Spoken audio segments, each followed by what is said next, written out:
Hello, അമ്മ മനസ്സിൻ്റെ പുതിയൊരു എപ്പിസോഡിലേക്ക് എല്ലാവർക്കും സ്വാഗതം. ചാനൽ ആദ്യമായിട്ട് കാണുന്നവരാണെങ്കിൽ ഒന്ന് സബ്സ്ക്രൈബ് ചെയ്തിട്ട് ലൈക്ക് ചെയ്യണേ. അങ്ങനെ ജാനകി ഭക്ഷണം കഴിക്കാതെ നിരാഹാരത്തിലാണ്. മഹേന്ദ്രനോട് ചോദിച്ചത് പ്രകാരം സ്വത്തുക്കളൊക്കെ തൻ്റെ പേരിൽ എഴുതി കഴിഞ്ഞാൽ മാത്രമേ ഇനി ഭക്ഷണം കഴിക്കുന്നുള്ളൊരു വാശിയിലാണ്. ആ സമയത്ത് ആരതിയോട് അയച്ചിട്ട് മഹേന്ദ്രൻ പറയുന്നുണ്ട് ജാനകിയോട് ഭക്ഷണം കഴിക്കാൻ വരാൻ. അതുകൊണ്ട് തന്നെ ആരതി പോയിട്ട് അമ്മയോട് പറയണം, അമ്മ ഇന്നലെ രാത്രി മുതൽ നിങ്ങളൊന്നും കഴിച്ചിട്ടില്ല, വാ എന്തെങ്കിലും ഭക്ഷണം കഴിക്കുക. അപ്പോൾ ജാനകി ദേഷ്യത്തോടെയാണ് ആരതിയോട് പറയുന്നത്, ഇല്ല, ഞാൻ ചോദിച്ച കാര്യം തരാതെ ഞാൻ ഇവിടുന്ന് ഭക്ഷണം കഴിക്കില്ല, വെള്ളം പോലും കുടിക്കില്ല. അപ്പോൾ ആരതി പറയാണ്, അമ്മ എന്താ ചോദിച്ചത് അത് തരൂ അമ്മയ്ക്ക്. അത് തരില്ല എന്ന് അമ്മയ്ക്ക് തോന്നുന്നുണ്ടോ? ദയവ് ചെയ്ത് അമ്മ വന്ന് ആദ്യം ഒന്ന് ഭക്ഷണം കഴിക്കേ. അപ്പോൾ ജാനകി പിടിവാശി കാണിക്കുകയാണ്, ഇല്ല ആരതി, എനിക്ക് വേണ്ട. അപ്പോൾ അങ്ങോട്ടേക്ക് സിദ്ധാർത്ഥ് വരുന്നുണ്ട്. എന്തിനാ അമ്മ ഇങ്ങനെ വാശി പിടിക്കുന്നത്? ആരതി ചോദിക്കുന്നുണ്ട്. അപ്പോഴും സിദ്ധാർത്ഥ് ചോദിക്കുകയാണ്, എന്താ ആരതി, എന്താ പ്രശ്നം? സിദ്ധു, അമ്മ ഇന്നലെ രാത്രി മുതൽ ഒന്നും കഴിച്ചിട്ടില്ല, നീ ഒന്ന് ഭക്ഷണം കഴിക്കാൻ പറ. അപ്പോൾ സിദ്ധാർത്ഥ് അമ്മയുടെ അരികിൽ ഇരുന്നിട്ട് അമ്മയോട് ചോദിക്കുന്നുണ്ട്, എന്താ അമ്മ ഭക്ഷണം കഴിക്കാത്തത്? എന്തെങ്കിലും വന്ന് ഭക്ഷണം കഴിക്കേ, വാ. അപ്പോൾ ജാനകി മകനോട് പറയുന്നുണ്ട്, ഞാൻ ചോദിച്ചത് കിട്ടുന്നത് വരെ ഞാൻ ഇതുപോലെ പട്ടിണി തന്നെ കിടക്കും. അത് കേട്ട് ആരതിയും പറയാണ്, എന്തിനാ അമ്മ ഇങ്ങനെ വാശി പിടിക്കുന്നത്? വന്ന് ഭക്ഷണം കഴിക്കാമ്മ. വേണ്ടാന്ന് പറഞ്ഞതല്ലേ, പിന്നെ പിന്നെ എന്തിനാ ഇതിങ്ങനെ പറഞ്ഞുകൊണ്ടേ ഇരിക്കുന്നത്? ജാനകി ദേഷ്യത്തോടെ പറയുന്നതനുസരിച്ച് മക്കൾ രണ്ടുപേരും പറയാണ്, അമ്മ ദയവ് ചെയ്ത് വന്ന് ഭക്ഷണം കഴിക്കേ. അങ്ങനെ അവിടെയുള്ള അവരുടെ ബഹളം കേട്ടിട്ടാണ് അങ്ങോട്ടേക്ക് മഹേന്ദ്രനും ലക്ഷ്മിയും വരുന്നത്. മഹേന്ദ്രൻ വന്ന സമയത്ത് ആരതി പറയുന്നുണ്ട്, അമ്മ ഇന്നലെ രാത്രി മുതൽ ഭക്ഷണം കഴിക്കില്ല എന്ന് പറഞ്ഞ് വാശി പിടിച്ച് നിൽക്കുക, ദയവ് ചെയ്ത് തന്നെ പറഞ്ഞു കൊടുക്ക്. എന്തിനാ ജാനകി ഭക്ഷണം കഴിക്കില്ല എന്ന് പറഞ്ഞ് ഇങ്ങനെ വാശി പിടിക്കുന്നത്?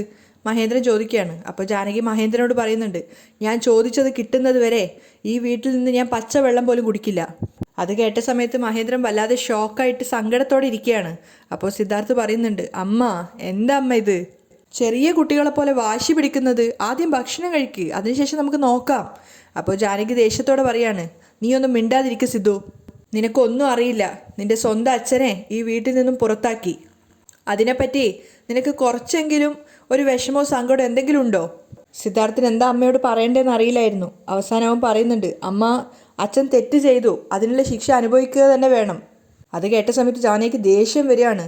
മിണ്ടാതിരിക്കുക സിദ്ധു, നീയും നിന്റെ അങ്കിളുടെ കൂടെ ചേർന്ന് നിന്റെ അച്ഛനെ കള്ളനെന്ന് പറയാണോ? നിങ്ങളൊന്നും നന്നായിരിക്കില്ല. അത് കേട്ട സമയത്ത് മഹേന്ദ്രൻ പറയുന്നുണ്ട്, ജാനകി, നീ തിരക്ക് പിടിച്ച് ഓരോരോ തീരുമാനങ്ങൾ എടുക്കല്ലേ.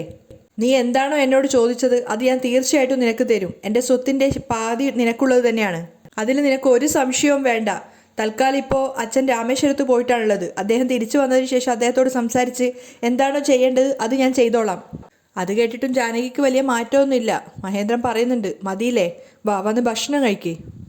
ജാനകി മുഖം വീർപ്പിച്ച് തന്നെ ഇരിക്കുകയാണ് ദേഷ്യം കൊണ്ട്. അപ്പോൾ ലക്ഷ്മിയും പറയുന്നുണ്ട്, ജാനകി, ഇദ്ദേഹം പറഞ്ഞില്ലേ, വാ ഇനി എന്തെങ്കിലും കഴിക്കു വന്നിട്ട്. ജാനകി ലക്ഷ്മിയോട് പറയുന്നുണ്ട്, 2 ദിവസം ഭക്ഷണം കഴിച്ചില്ല എന്ന് വിചാരിച്ച് ഞാൻ മരിച്ചു പോകുമൊന്നുമില്ല. എന്തായാലും അച്ഛൻ വരട്ടെ, ഏട്ടൻ എൻ്റെ പേരിൽ സ്വത്തെഴുതി വെച്ചതിന് ശേഷം ഞാൻ ഭക്ഷണം കഴിച്ചോളാം.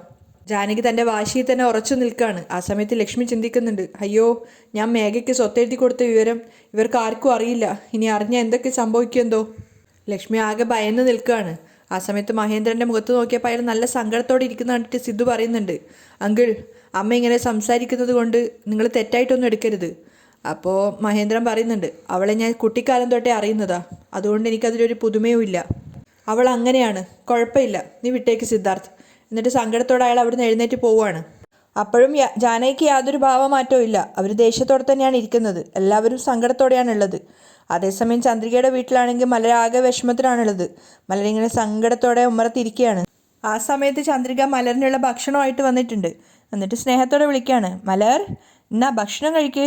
അപ്പോൾ മലര് ചന്ദ്രികയോട് പറയാണ്, എനിക്ക് ഭക്ഷണമൊന്നും വേണ്ട, എന്നെ മുത്തശ്ശിയുടെയും വീട്ടിലേക്ക് കൂട്ടിക്കൊണ്ടു പോ. അപ്പോൾ ചന്ദ്രിക സങ്കടത്തോടെ പറയാണ്, മലർ, അമ്മ പറയുന്നത് കേൾക്കണം, ഇങ്ങനെ വാശി പിടിക്കരുത്, മര്യാദയ്ക്ക് ഭക്ഷണം കഴിക്കേ എന്ന് പറഞ്ഞിട്ട് വാരി കൊടുക്കുകയാണ്. അപ്പോൾ മലര് ദേഷ്യത്തോടെ അവളുടെ കൈ തട്ടി മാറ്റുകയാണ്. അപ്പോൾ ചന്ദ്രികക്ക് ദേഷ്യം വരുന്നുണ്ട്. ഒന്ന് കിട്ടിയാലുണ്ടല്ലോ, ഈ വയസ്സിൽ നിനക്ക് ഇത്രയും വാശിയോ? ഒരു കാര്യം ഞാൻ പറഞ്ഞേക്കാം, അവരെല്ലാം ഇനി നിനക്ക് ജീവിതത്തിൽ കാണാൻ കഴിയില്ല. വന്ന് നിനക്കിപ്പോൾ അഹങ്കാരം നല്ലോണം കൂടിയിട്ടുണ്ട്. 2 നേരം ഭക്ഷണം കഴിക്കാതെ പട്ടിണി കിടന്നാലേ നീ ശരിയാവുള്ളൂ എന്ന് പറഞ്ഞിട്ട് ഭക്ഷണം എടുത്തുകൊണ്ട് ചന്ദ്രിക അകത്തേക്ക് പോവുകയാണ്. അപ്പോൾ മലര് പിന്നാലെ പോയിട്ട് പറയുന്നുണ്ട്, എനിക്ക് മുത്തശ്ശൻ്റെ വീട്ടിലേക്ക് പോകണം അമ്മ, വാ അമ്മ, നമുക്ക് അങ്ങോട്ടേക്ക് പോവാം, എനിക്ക് മുത്തശ്ശനെ കാണണം. ചന്ദ്രിക ഒന്നും പറയാതെ തലതാഴ്ത്തി നിൽക്കുകയാണ് സങ്കടത്തോടെ. അപ്പം മലര് കരഞ്ഞുകൊണ്ട് പറയുന്നുണ്ട്, ഞാൻ ചെന്നൈയിലേക്ക് പോകാൻ പോവുക, അമ്മ ഇവിടെ തന്നെ നിന്നോ, ഞാൻ പോവുക. അപ്പോൾ ചന്ദ്രിക കുഞ്ഞിനോട് ദേഷ്യത്തോടെ ചോദിക്കുകയാണ്, ഓ നിനക്ക് നിൻ്റെ അമ്മയെക്കാളും വലുത് ഇപ്പം അവരാണോ? അപ്പോൾ മലര് പറയുന്നുണ്ട്, എനിക്ക് മുത്തശ്ശിനെ ഒരുപാട് ഇഷ്ടമാണ്. അപ്പോൾ ചന്ദ്രിക ദേഷ്യത്തോടെ കുഞ്ഞിനോട് പറയാണ്, അവർ നിനക്ക് നിൻ്റെ മുത്തശ്ശനൊന്നും അല്ല, നമ്മൾ ജോലി ചെയ്തെടുത്തുള്ള സാറുമാർ മാത്രമാണ് അവർ. ഒരു വേലക്കാരെ എങ്ങനെയാണോ സംരക്ഷിക്കേണ്ടത് അതുപോലെയാണ് അവർ നമ്മളെ സംരക്ഷിച്ചിട്ടുള്ളത്, അല്ലാതെ അവരെ നമ്മുടെ സ്വന്തക്കാരായിട്ട് നമുക്ക് കാണാൻ പറ്റില്ല. അപ്പോഴും മലര് കരഞ്ഞുകൊണ്ട് പറയാണ്, എനിക്ക് മുത്തശ്ശനെ കാണണം. പറഞ്ഞാൽ നിനക്ക് മനസ്സിലാവുന്നേ ഇല്ലേ? ചന്ദ്രിക ദേഷ്യത്തോടെ പറയാണ്. വീണ്ടും മലര് ഇതന്നെ പറഞ്ഞുകൊണ്ടിരിക്കുകയാണ്, എനിക്ക് മുത്തശ്ശനെ കാണണം. മകളോട് പറഞ്ഞിട്ട് കാര്യമില്ലെന്ന് മനസ്സിലായപ്പോൾ ചന്ദ്രിക ദേഷ്യത്തോടെ ഇറങ്ങി പോവാണ്. മലര് പിന്നെ ഇങ്ങനെ വിളിച്ച് പറയാണ്, അമ്മ എനിക്ക് മുത്തശ്ശനെ കാണണം. ചന്ദ്രിക പക്ഷെ അത് ശ്രദ്ധിക്കുക പോലും ചെയ്യാതെ അവിടെ നിന്ന് ഇറങ്ങി പോയിട്ടുണ്ടായിരുന്നു. മലര് അവിടെ ഇരുന്ന് പൊട്ടി പൊട്ടി കരയാണ്. ആരതിയുടെ ഫോൺ റിങ് ചെയ്ത സമയത്ത് അവൾ വന്ന് കോൾ അറ്റൻഡ് ചെയ്യാണ്. അറിയാത്തൊരു നമ്പർ ആയിരുന്നു. ആരാണെന്ന് ചോദിക്കുന്ന സമയത്ത് സന്തോഷത്തോടു കൂടി മറുതലക്കൽ എന്ന് പറയുന്നുണ്ട്, ഞാൻ ആകാശാണ് സംസാരിക്കുന്നത്. ആകാശോ? നിങ്ങൾക്ക് എങ്ങനെ എൻ്റെ നമ്പർ കിട്ടി? ആകാശ് എന്ന് പറഞ്ഞാൽ ആരതി അവസാനമായിട്ട് പെണ്ണ് കാണാൻ വന്ന ചെക്കനായിരുന്നു. ചന്ദ്രിക ദേഹത്തേക്ക് വെള്ളം ഒഴിച്ച സമയത്ത് ആ ഒരു ആലോചന മുടങ്ങിയിട്ടുണ്ടായിരുന്നല്ലോ, ആ പയ്യനാണ്. നിൻ്റെ ഫ്രണ്ടിൻ്റെ കയ്യിൽ നിന്ന് നമ്പർ വാങ്ങിച്ചതാ? ഏത് ഫ്രണ്ടിൻ്റെ കയ്യിൽ നിന്ന്? ആരതി ചോദിക്കുന്നുണ്ട്. അതിപ്പോൾ അത്യാവശ്യമാണോ? ഏയ് ഞാൻ വെറുതെ ചോദിച്ചതാ. ആരതി ചിരിച്ചുകൊണ്ട് പറയാണ്. അല്ല നിങ്ങളിപ്പോൾ എന്താ കോൾ ചെയ്തത്? പറയൂ. അപ്പോൾ ആകാശ് പറയുന്നുണ്ട്, അന്ന് ഞാൻ നിങ്ങളെ പെണ്ണ് കാണാൻ വന്ന സമയത്ത് അൺഎക്സ്പെക്റ്റഡ് ആയിട്ട് എന്തൊക്കെയോ നടന്നുപോയി. സത്യം പറഞ്ഞാൽ എനിക്ക് നിങ്ങളെ ഒരുപാട് ഇഷ്ടപ്പെട്ടു. കല്യാണം കഴിക്കുകയാണെങ്കിൽ അത് നിങ്ങളെ തന്നെ കല്യാണം കഴിക്കണം എന്ന് ഞാൻ തീരുമാനിച്ചു. അത് കേട്ട സമയത്ത് ആരതിക്ക് ഒത്തിരി സന്തോഷമാവുകയാണ്. കാരണം മുടങ്ങിപ്പോയി എന്ന് വിചാരിച്ചൊരു വിവാഹാലോചന വീണ്ടും വന്നിരിക്കുകയാണല്ലോ. അപ്പോൾ ആകാശ് പറയുന്നുണ്ട്, എൻ്റെ ആഗ്രഹത്തെ ഞാൻ എൻ്റെ അച്ഛനോടും അമ്മയോടും പറഞ്ഞു. ഞാൻ പറഞ്ഞപ്പോൾ അവരും സമ്മതിച്ചിട്ടുണ്ട്. പെട്ടെന്ന് തന്നെ നിങ്ങളുടെ വീട്ടിൽ വന്ന് സംസാരിക്കുന്നതാണ് ഞാൻ കരുതുന്നത്. അത് പറയാനാണ് ഞാൻ വിളിച്ചത്. അപ്പോൾ ആരതി സന്തോഷത്തോടെ പുഞ്ചിരിക്കുകയാണ്. ആരതി സന്തോഷത്തോടെ പറയുന്നുണ്ട്, നിങ്ങൾ പറയുന്നത് എനിക്ക് സത്യം പറഞ്ഞാൽ വിശ്വസിക്കാൻ തന്നെ കഴിയുന്നില്ല. ജാതകത്തിൽ കുഴപ്പമുണ്ടെന്ന് പറഞ്ഞിട്ട് പോയ ആൾക്കാർ വീണ്ടും എന്നെ പെണ്ണ് കാണാൻ വരുന്നു എന്ന് പറയുമ്പോൾ എനിക്ക് സത്യമായിട്ട് നല്ല സന്തോഷം തോന്നുകയാണ്. എനിക്ക് നല്ല സന്തോഷമാണ്. ഞാൻ പെട്ടെന്ന് തന്നെ ഈ ഒരു കാര്യം എൻ്റെ അമ്മയോട് പറയട്ടെ. അപ്പോൾ ആകാശ് പ്രണയത്തോടെ ചോദിക്കുന്നുണ്ട്, ഞാൻ നിങ്ങളെ കല്യാണം കഴിക്കാൻ എനിക്ക് അത്രയ്ക്ക് സമ്മതമാണ്, സന്തോഷമാണെന്ന് പറഞ്ഞിട്ടും നിങ്ങളൊന്നും പറയുന്നില്ല. അപ്പോൾ ആരതി ചിരിച്ചുകൊണ്ട് പറയുകയാണ്, എന്താ കല്യാണം കഴിക്കാൻ സമ്മതമില്ലാതെ നിങ്ങളോട് ഇഷ്ടമില്ലാതെയാണ് ഞാൻ നിങ്ങളോട് സംസാരിക്കുന്നത് എന്ന് തോന്നുന്നുണ്ടോ? എന്തായാലും നിങ്ങൾ നിങ്ങളുടെ അച്ഛൻ്റെയും അമ്മയുടെ അടുത്ത് പറയൂ, ഞാനും എൻ്റെ വീട്ടിൽ പറയാം. എന്നിട്ട് രണ്ട് കുടുംബക്കാരും തീരുമാനിച്ച് ഒരു നല്ല തീരുമാനം എടുക്കട്ടെ. ആരതിയും ആകാശവും സന്തോഷത്തോടെയാണ് കോൾ കട്ട് ചെയ്യുന്നത്. ആരതി ശരിക്കും വേറൊരു ലോകത്തെത്തിയ പ്രതീതിയായിരുന്നു. കാരണം അവൾ അത്രയും ഹാപ്പി ആയിട്ടുണ്ടായിരുന്നു. അത് പറയാൻ വേണ്ടിയിട്ട് ജാനകിയുടെ അടുത്തേക്ക് പോകുമ്പോഴാണ് ജാനകി അവളുടെ റൂമിലേക്ക് വന്നത്.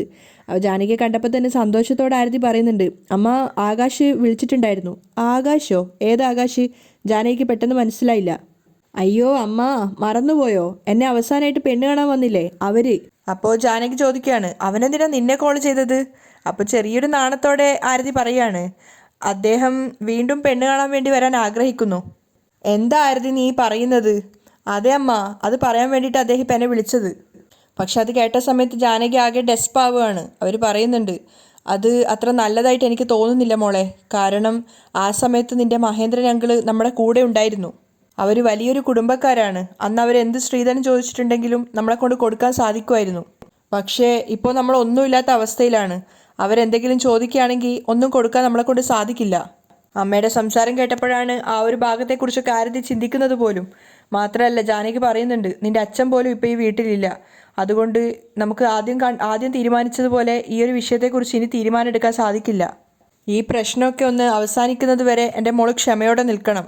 ആരതി മറുപടിയൊന്നും പറയുന്നില്ല. പക്ഷെ അവൾക്ക് ഒത്തിരി സങ്കടമായിട്ടുണ്ടായിരുന്നു. അതേസമയം ചന്ദ്രികയുടെ വീട്ടിൽ മലരൊന്നും ഭക്ഷണമൊന്നും കഴിക്കാതെ ദേഷ്യത്തോടെ ഇരിക്കുകയാണ്. അതൊന്നും മൈൻഡ് വെക്കാതെ ചന്ദ്രികയാണെങ്കിൽ അടുക്കള ഭാഗത്ത് പാത്രമൊക്കെ കഴുകിക്കൊണ്ടിരിക്കുന്നുണ്ട്. മലർ ഇടയ്ക്കിടയ്ക്ക് അമ്മയെ നോക്കുന്നുണ്ട്. അങ്ങനെ അവസാനം അവൾ മെല്ലെ പോയി അമ്മ അറിയാതെ അമ്മയുടെ ഫോൺ എടുത്തുകൊണ്ട് വരുവാണ്. മെല്ലെ മുറ്റത്ത് ഇറങ്ങിയിട്ട് ചന്ദ്രിക അറിയാതിരിക്കാൻ വേണ്ടി കുറച്ച് മാറി നിന്നിട്ട് മഹേന്ദ്രൻ്റെ നമ്പറിലേക്കാണ് കോൾ ചെയ്യുന്നത്. മഹേന്ദ്രൻ ലക്ഷ്മി ഭക്ഷണം വിളമ്പി കൊടുക്കുന്ന സമയത്താണ് ഫോൺ റിങ് ചെയ്യുന്നത്. ആരോ ഫോൺ വിളിക്കുന്നുണ്ടെന്ന് പറഞ്ഞ സമയത്ത് ലക്ഷ്മി തന്നെയാണ് പോയിട്ട് ഫോൺ എടുക്കുന്നത്. എടുത്തു നോക്കുന്ന സമയത്ത് ചന്ദ്രികയുടെ നമ്പറാണ്. വളരെയധികം സന്തോഷത്തോടെയാണ് ലക്ഷ്മി കോൾ അറ്റൻഡ് ചെയ്യുന്നത്. ലക്ഷ്മിയുടെ കയ്യിൽ നിന്ന് ഫോൺ വാങ്ങിയിട്ട് മഹേന്ദ്രനാണ് സംസാരിക്കുന്നത്. ചന്ദ്രിക, മോളെ ചന്ദ്രിക. അയാൾ അത്രയൊരു സന്തോഷത്തോടെയാണ് വിളിക്കുന്നത്. പക്ഷെ അതേസമയം മറുതലക്കിൽ നിന്നും കരഞ്ഞുകൊണ്ട് മലറിൻ്റെ ശബ്ദമാണ് വരുന്നത്. മുത്തശ്ശ.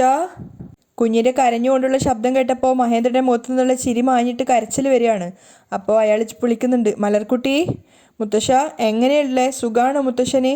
മലർ ചോദിക്കുകയാണ് കരഞ്ഞുകൊണ്ട്. അപ്പോൾ സങ്കടത്തോടെ അയാളും പറയുന്നുണ്ട്, സുഖമായിരിക്കുന്നു മോളെ. നിനക്ക് സുഖാണോ മോളെ? ഞാനും നന്നായിട്ടുണ്ട്. മുത്തശ്ശി എവിടെ? മുത്തശ്ശി ഇവിടെ ഉണ്ട്, ഞാൻ കൊടുക്കാം, മോള് തന്നെ സംസാരിച്ചോ. എന്നിട്ട് ലക്ഷ്മിക്ക് ഫോൺ കൊടുക്കുകയാണ്. ലക്ഷ്മി സ്നേഹത്തോടെയും വാത്സല്യത്തോടെയും ചോദിക്കുന്നുണ്ട്, മലർ എങ്ങനെയാടാ മോളെ, സുഖാണോ? ആ സുഖാണ് മുത്തശ്ശി. അമ്മ എവിടെടാ? ചന്ദ്രികയെക്കുറിച്ചാണ് ചോദിക്കുന്നത്. അപ്പോൾ മലർ പറയുന്നുണ്ട്, അമ്മ പാത്രം കഴുകുക. ഞാൻ അമ്മയെ അറിയാതെയാണ് നിങ്ങളെ വിളിക്കുന്നത്. അതെന്താടാ? ലക്ഷ്മി ചോദിക്കുന്നുണ്ട്. അമ്മ നിങ്ങളോടൊന്നും സംസാരിക്കാൻ പാടില്ല എന്ന് പറഞ്ഞിട്ട് എന്നെ വഴക്ക് പറയാ. അത് കേട്ട സമയത്ത് ലക്ഷ്മിയുടെ കണ്ണ് നിറയാണ്. അവരിങ്ങനെ വിതുമ്പി വിതുമ്പി കരയുന്നുണ്ട്. അത് എന്തായിരിക്കും കുഞ്ഞ് പറയുന്നതെന്ന് ആലോചിച്ചപ്പോൾ തന്നെ മഹേന്ദ്രയുടെ മുഖത്തും സങ്കടം നിറയാണ്. അപ്പം മലര് ചോദിക്കുന്നുണ്ട്, അമ്മക്കും നിങ്ങൾക്കും ഇടയിൽ എന്താ പ്രശ്നം മുത്തശ്ശി? അതെങ്ങനെയാണ് എൻ്റെ മോളോട് പറയേണ്ടതെന്ന് എനിക്കറിയില്ല. നേരിട്ട് കാണുമ്പോൾ തീർച്ചയായിട്ടും പറയാട്ടോ. അപ്പോൾ സങ്കടത്തോടെ മലര് പറയുന്നുണ്ട്, എനിക്ക് നിങ്ങളെ കാണണമെന്ന് തോന്നുകയാണ് മുത്തശ്ശി. അത് കേട്ട് ലക്ഷ്മിയുടെ മനസ്സ് ഹൃദയമൊക്കെ പൊട്ടുകയാണ്. അവർ മഹേന്ദ്രനോട് പറയുന്നുണ്ട്, നോക്ക് മോക്ക് നമ്മളെ കാണണമെന്ന് ആഗ്രഹമുണ്ടെന്ന്. മഹേന്ദ്രൻ സങ്കടത്തോടെ ഫോൺ വാങ്ങിയിട്ട് മലറിനോട് പറയുന്നുണ്ട്, മലർ ഒന്നുമില്ലടാ മോളെ, ഇനി കുറച്ച് ദിവസത്തിനുള്ളിൽ മോളെ അമ്മയും കാണാൻ വേണ്ടിയിട്ട് മുത്തശ്ശനും മുത്തശ്ശിയും വരും. എൻ്റെ മോള് വിഷമിക്കരുത്. അപ്പം മലർ കരഞ്ഞുകൊണ്ട് പറയാണ്, നിങ്ങളൊന്ന് വാ മുത്തശ്ശ, എന്നെ ഇവിടെ നിന്നൊന്ന് കൂട്ടിയിട്ട് പോ, എനിക്കിവിടെ ജീവിക്കുന്നത് ഇഷ്ടേയല്ല. അമ്മയാണെങ്കിൽ എപ്പോഴും എന്നെ വഴക്ക് പറഞ്ഞുകൊണ്ടിരിക്കുക. മലർ സങ്കടത്തോടെയാണ് പറയുന്നത്. അപ്പോൾ മഹേന്ദ്രൻ പറയുന്നുണ്ട്, വിഷമിക്കല്ലേടാ, അടുത്ത ആഴ്ച മുത്തശ്ശനും മുത്തശ്ശിയും മോളെ കാണാൻ എന്തായാലും വരും. അമ്മ പറയുന്നത് കേട്ട് നല്ല കുട്ടിയായിട്ട് നിൽക്കണം കേട്ടോ. ശരി മുത്തശ്ശ, ഞാൻ ഫോൺ ചെയ്തത് അമ്മ അറിഞ്ഞ അമ്മ എന്നെ വഴക്കു പറയും. ഞാനിപ്പോൾ തന്നെ ഫോൺ വെക്കുകയാണ് മുത്തശ്ശ. ശരി മോളെ. അയാൾ സങ്കടത്തോടെ സമ്മതിക്കുകയാണ്. മലർ കോള് കട്ട് ചെയ്തിട്ട് ചന്ദ്രിക അറിയാതെ തിരിച്ച് ഫോൺ അവിടെ തന്നെ കൊണ്ടുവെക്കുന്നുണ്ട്. വീണ്ടും വന്ന് പഴയതുപോലെ ഒന്നും അറിയാത്തതുപോലെ അവിടെ തന്നെ ഇരിക്കുകയാണ്. അതേസമയം വാസുദേവൻ പാർക്കിൽ മേഘയെ വെയിറ്റ് ചെയ്യാണ്. ഒരുപാട് നേരം അയാൾ അങ്ങോട്ടും ഇങ്ങോട്ടും നടന്നിട്ട് മേഘയെ കാത്തു നിൽക്കുന്നുണ്ട്. കുറച്ചു സമയം കഴിഞ്ഞതിന് ശേഷമാണ് മേഘ അങ്ങോട്ടേക്ക് വരുന്നത്. എന്തൊക്കെയാ മാമ, എങ്ങനെയുണ്ട്, സുഖാണോ? മേഘ അയാളെ കണ്ടപ്പോൾ ചോദിക്കുന്നുണ്ട്. അപ്പോൾ വാസുദേവൻ പറയാണ്, ഇത്രയൊക്കെ സംഭവിച്ചിട്ടും ഞാൻ എന്തിനാ ഇനിയും ജീവനോടെ ജീവിക്കുന്നത് എന്നാണ് എനിക്ക് തോന്നുന്നത്. എനിക്ക് വല്ലാത്ത നാണക്കേട് തോന്നുകയാണ് മേഘ. നിന്റെ അച്ഛൻ എനിക്കൊരു കള്ളൻ എന്ന പദവി ചേർത്തി തന്ന് എന്നെ വീട് വിട്ട് പുറത്താക്കി. എൻ്റെ ഭാര്യയുടെ മക്കളുടെ മുന്നിൽ ഇനി എങ്ങനെ ഞാൻ തല ഉയർത്തി പിടിച്ച് നിൽക്കുക, പറ. അപ്പോൾ മേഘ സംശയത്തോട് ചോദിക്കുന്നുണ്ട്, സത്യത്തിൽ നിങ്ങൾ ആ പണം എടുത്തിട്ടില്ലേ മാമ? അപ്പോൾ അയാൾ തിരിച്ചു ചോദിക്കുകയാണ്, എന്താ മേഘ, നീയും എന്നെ വിശ്വസിക്കുന്നില്ലേ?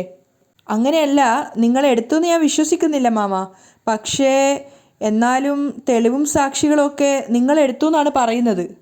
അപ്പോൾ വാസുദേവൻ ടെൻഷനോടെ ചിന്തിക്കുകയാണ്, അയ്യയ്യോ, ഇവളും എന്നെ വിശ്വസിക്കുന്നില്ലല്ലോ, ഇവളെനിക്കെന്തെങ്കിലും സഹായം ചെയ്യുമെന്ന് വിശ്വസിച്ച ഞാൻ വെറും പൊട്ടനായോ?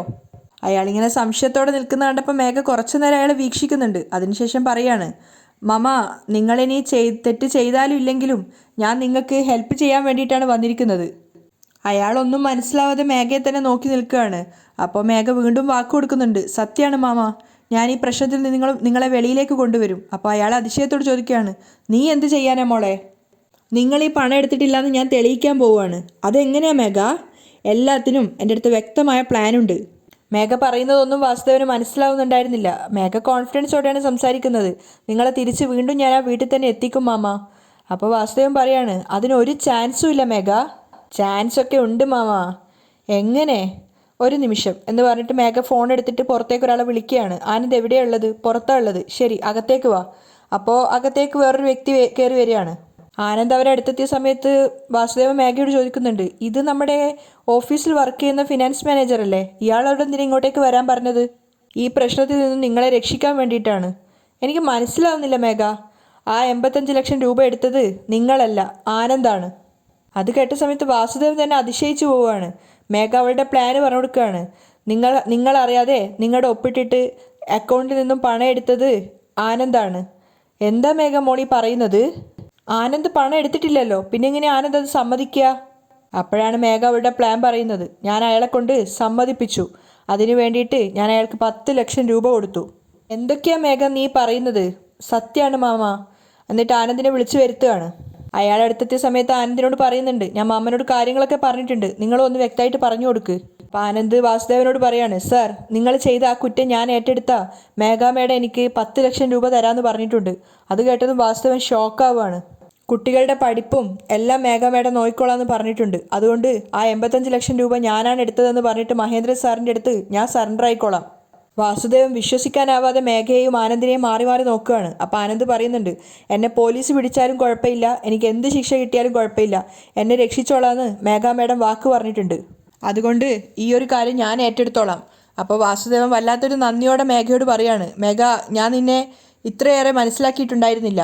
ഒരു സാധാരണക്കാരിയായി മാത്രമേ കണ്ടിട്ടുണ്ടായിരുന്നുള്ളൂ. പക്ഷേ സത്യത്തിൽ പറയുകയാണെങ്കിൽ നീ ഒരുപാട് ബുദ്ധിശാലിയാണ് മോളെ.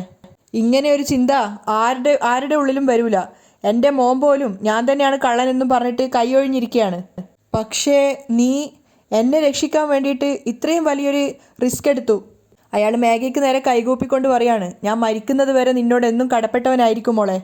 കുഴപ്പമില്ല മാമ, ഇങ്ങനെ വലിയ വലിയ കാര്യങ്ങളൊന്നും പറയാതെ. എനിക്ക് എപ്പോഴും നിങ്ങളുടെ രണ്ടുപേരുടെയും മേൽ ഒരു മര്യാദയുണ്ട്. നിങ്ങൾക്കൊരു പ്രശ്നം വന്നാൽ അത് കണ്ടിട്ട് എനിക്ക് മിണ്ടാതിരിക്കാൻ പറ്റില്ല.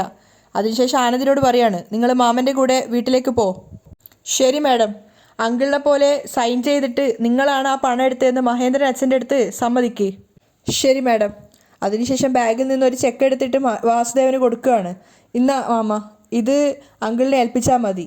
ഇന്നത്തോടെ നിങ്ങളുടെ എല്ലാ പ്രശ്നങ്ങളും തീരും. അയാൾ വീണ്ടും മേഘയ്ക്ക് നേരെ കൈകൂപ്പിയിട്ട് നന്ദി പറയാണ്. അപ്പം മേഘ പറയുന്നുണ്ട്, എന്താ മാമ, പോയിട്ട് വാ.